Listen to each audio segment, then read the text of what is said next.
ഈ അടുത്ത കാലത്തെങ്ങാനും മലയാളിയുടെ മനസ്സിനെ സ്പർശിച്ച ഒരു രാഷ്ട്രീയക്കാരൻ്റെ ജീവിതകഥ മലയാളികൾക്ക് കേൾക്കേണ്ടി വന്നിട്ടുണ്ടാവുകയില്ല. കാരണം മലയാളികൾ ഇത്രനാളും മനസ്സിലാക്കിയ ഡോക്ടർ MK മുനീറിൻ്റെ ജീവിതം ഇതായിരുന്നില്ല.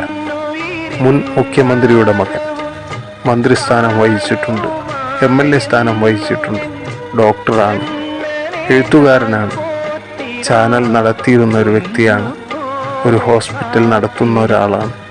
ഇതെല്ലാം ഉണ്ടായിട്ടും ഇദ്ദേഹത്തിന് ഈ ഗതി വന്നു മലയാളികൾക്ക് വിശ്വസിക്കാൻ കഴിഞ്ഞില്ല. എന്നിരുന്നാലും മലയാളികൾക്ക് അഭിമാനിക്കാം, നമുക്ക് ഇദ്ദേഹത്തെ വിളിക്കാം കറ കളഞ്ഞ നേതാവ്, സത്യസന്ധൻ, രാഷ്ട്രീയക്കാരൻ, യഥാർത്ഥ പൊതുപ്രവർത്തകൻ ഡോക്ടർ MK മുനീർ തന്നെ.